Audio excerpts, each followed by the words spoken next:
Hello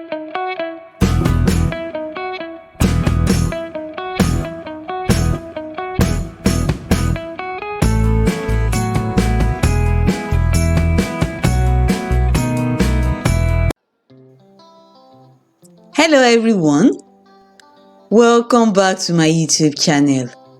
On today's tutorial, I will demonstrate how to make a circle cape shirt dress. Hi, my name is Ayo and welcome to 011 Clothings Tutorials. On this channel, I upload DIYs, pattern drafting and sewing tutorials. If you haven't subscribed yet, kindly do so.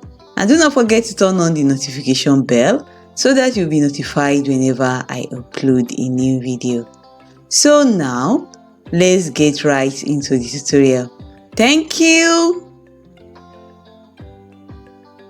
I'll be working with the following items: tape measure, pattern paper, water erasable fabric pencil, marker pen, calculator, a pair of fabric scissors, a pair of paper scissors, buttons, 4 yards of this flowered crepe fabric, some interfacing.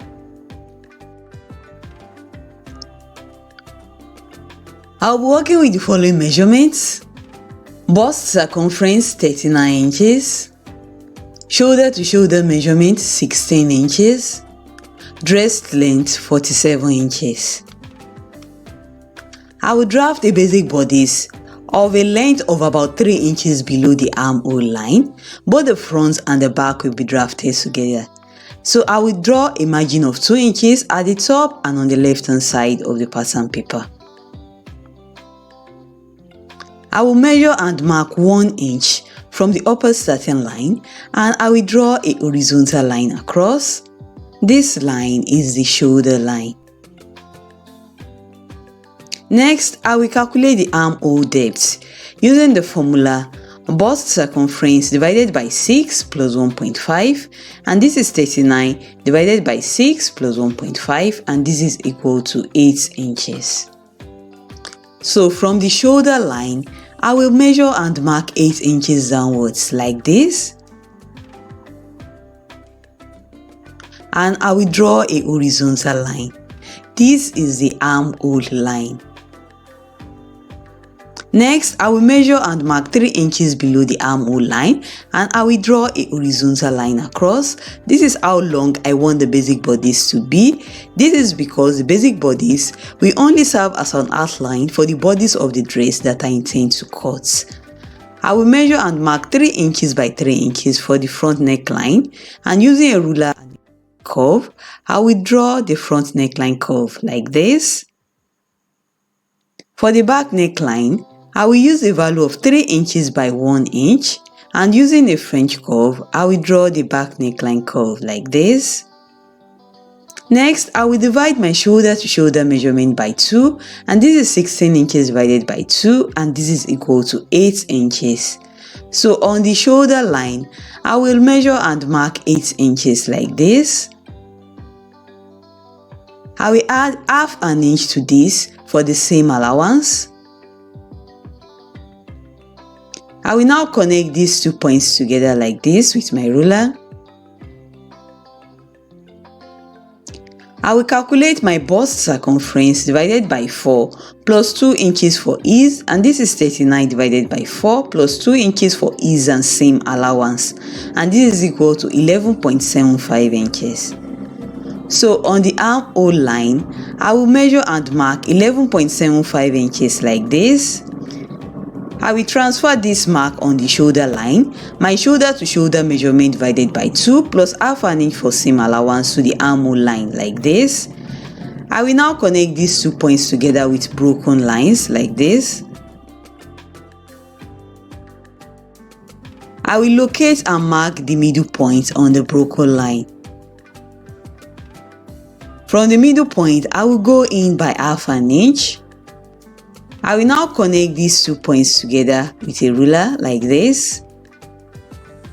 I will also connect these 2 lower points with my French curve like this. At the hem, I will measure and mark the bust circumference divided by 4 plus 2 inches for ease and seam allowance. I will now connect these 2 points together with my ruler like this. I will add half an inch seam allowance to the necklines and shoulder.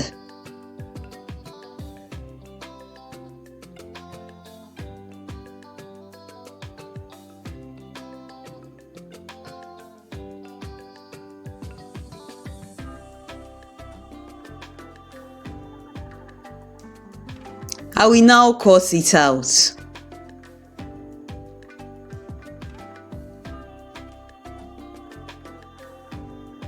So as to draft the shirt collar, I will go ahead to measure the back and the front neckline curves.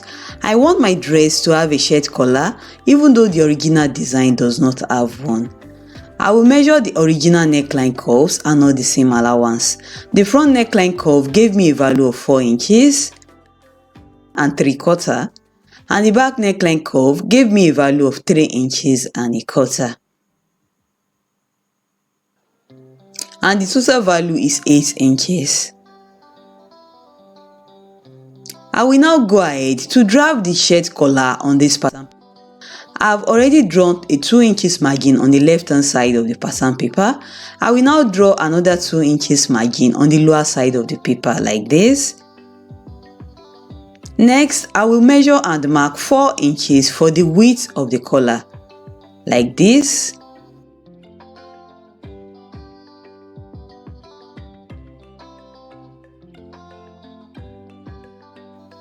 I will now draw a horizontal line across. I will measure and mark 1.5 inches upwards like this from the lower margin for the width of the collar stand. And I will draw a horizontal line across. The remaining part of the collar is 2.5 inches wide, and this is the collar fold. The total value of the front and the back neckline curves is 8 inches. So I will go ahead to measure and mark 8 inches like this.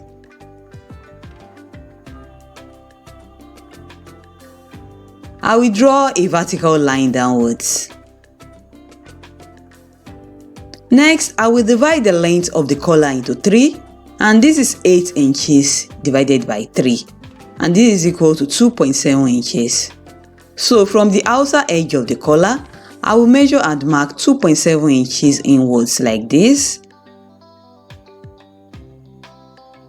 I will draw a vertical line. I will now measure and mark 1 inch for the button stand like this.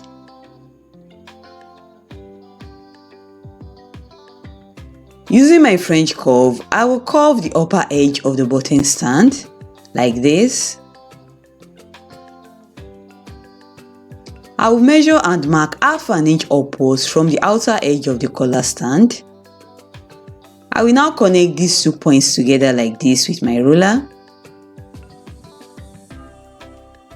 I will extend the upper edge of the collar fold outwards like this by 1 inch.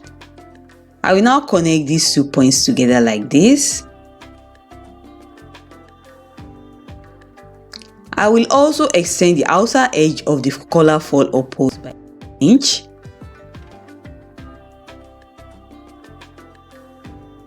I will now connect this to the top edge of the collar like this using a slight curve. This is the collar fold, and this is the collar stand. I will now go ahead and cut out the collar pattern.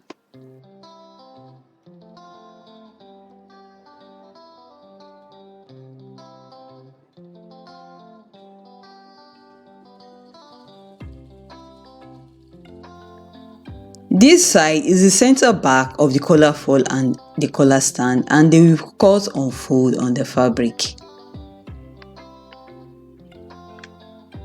So I have laid out my fabric on the table like this. I will now go ahead and fold the fabric on bias like this. I will cut out the back of the dress first.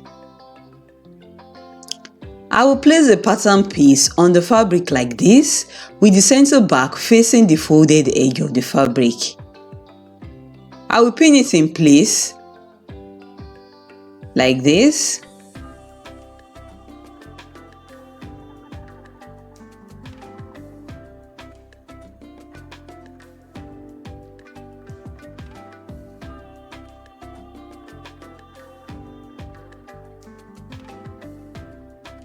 Take note of how I place the pattern on the fabric. The neckline touches the folded edge of the fabric, while the hem is 2 inches away from the folded edge of the fabric.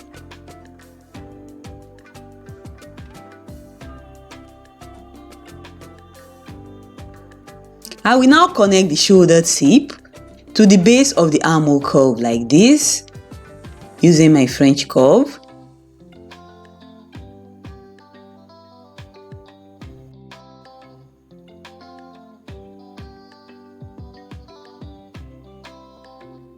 From the base of the armhole curve, I will measure and mark 9 inches downwards to create a new opening for the ants. Using my ruler, I will draw a vertical line downwards like this. I will now locate and mark the middle point of the new armhole opening. From the middle point, I will go in by 1 inch. I will now go ahead and draw a curve like this using the 1 inch that I just marked as a guide.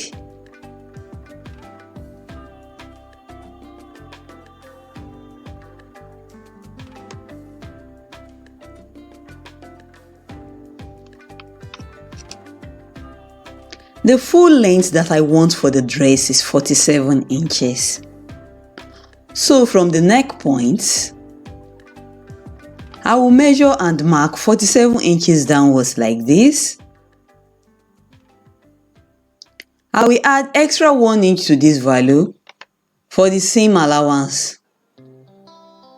I will now measure it like this, with the neck point acting as a pivot or the starting point for the measurement.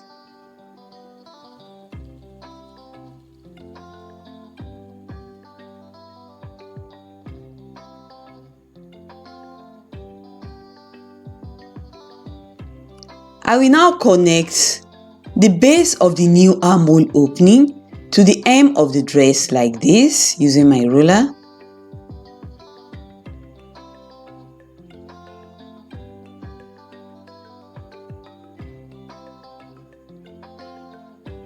I will now go ahead and cut out the fabric, and this is the back of the dress.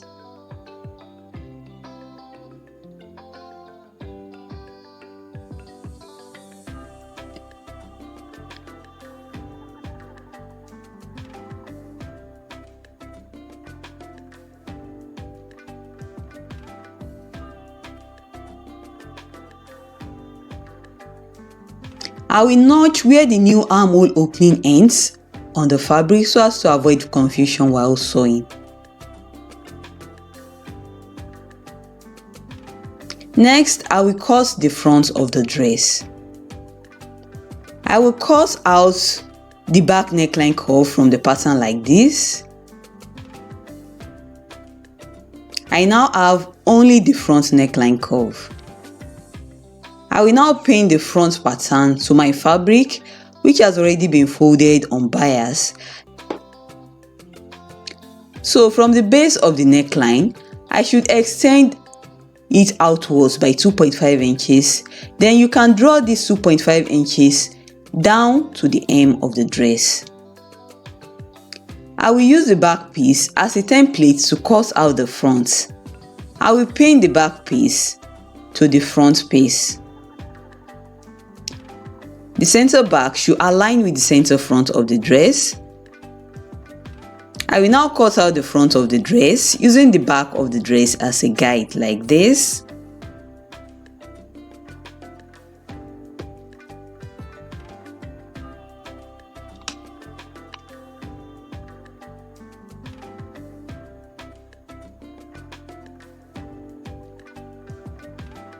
I will notch where the button stand starts from at the neckline and also at the hem of the dress.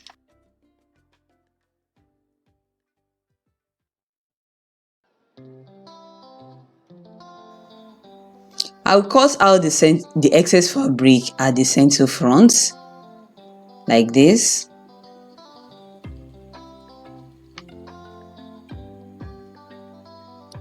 I will remove the pattern piece from the fabric like this.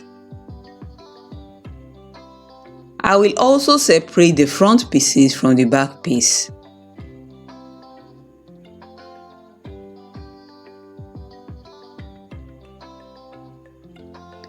These are the two front pieces.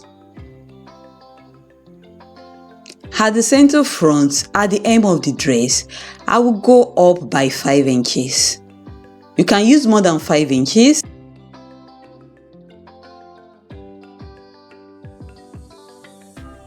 I'm doing this to create the mullet or the high-low design detail at the hem of the dress.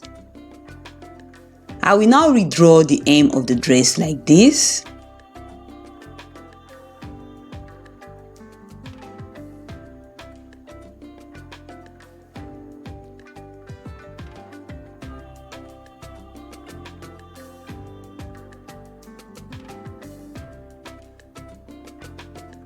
I will now cut it out.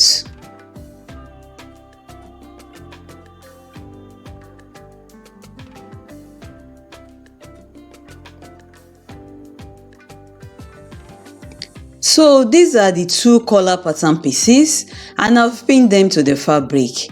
I folded the fabric into 4 layers. I used half an inch seam allowance all around the two pattern pieces and these two pattern pieces will be cut on fold.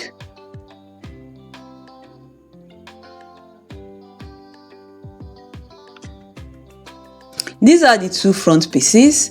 I have used interfacing to the wrong side of the two front pieces at the button stand area, and I've also pressed the button stand in place, as you can see. I will now go ahead and stitch the button stand in place vertically downwards. This is the back of the dress with the right side facing up. I will now place the two front pieces on top of the back piece like this, right side to right side. I have already sewn the button stand in place. I will now go ahead and sew the cape part of the dress in place using half an inch sewing allowance.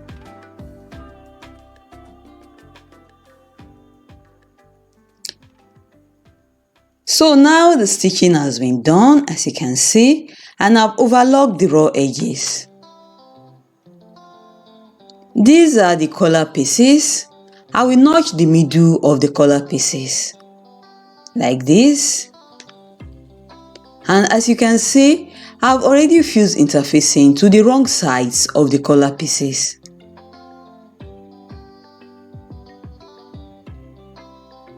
I will now place the two collar fall pieces together like this, right side to right side. I will stitch it in place like this using half an inch sewing allowance.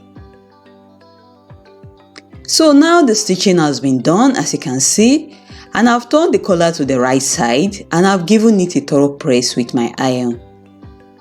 I will now pick up one of the collar stand pieces and I will pin the top edge of the collar stand to the collar fall like this, making sure that the middle points match up. Once I'm done pinning, I will take it to my sewing machine and I will stitch it in place using half an inch sewing allowance. So now the stitching has been done, as you can see, and I've given the collar a thorough press with my iron. This is my dress, and I will go ahead to notch the center back at the neckline like this.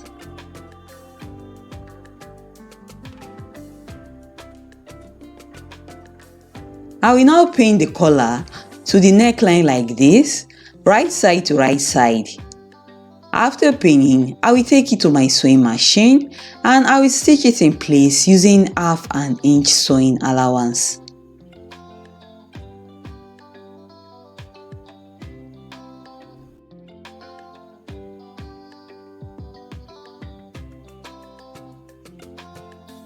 So now the stitching has been done, as you can see. I will pick up the second collar stand piece, and this is the top edge of the collar stand. I will now pin the top edge of the collar stand in place like this, right side to right side, making sure that the middle points match up.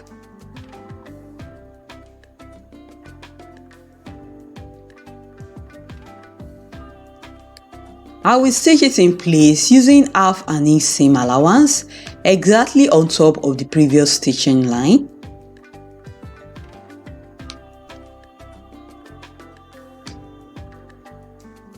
So now the stitching has been done, as you can see, and I've ironed in place the 1/2 inch seam allowance at the lower part of the collar stand. So as to have a very neat finish for the collar, I will first of all hand baste the collar in place with a needle and a thread like this.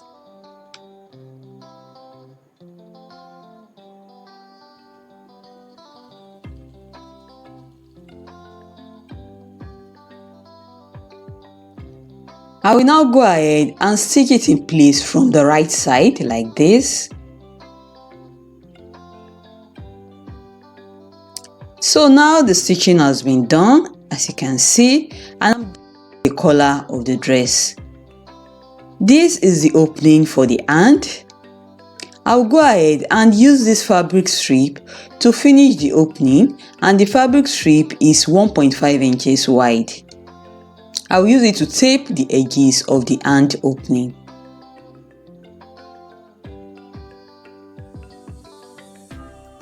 So now that has been done, as you can see.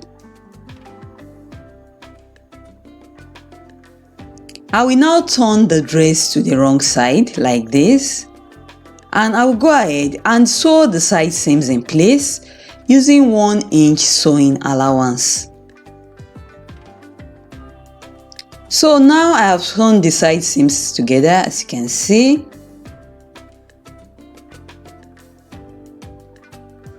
I will now go ahead and fix buttons and buttonholes to the center front of the dress. The buttonholes will be on the right side of the dress, and the buttons will be fixed to the left side of the center front piece. So that's it, guys, we are done. And this is the final look of the circle cape shirt dress.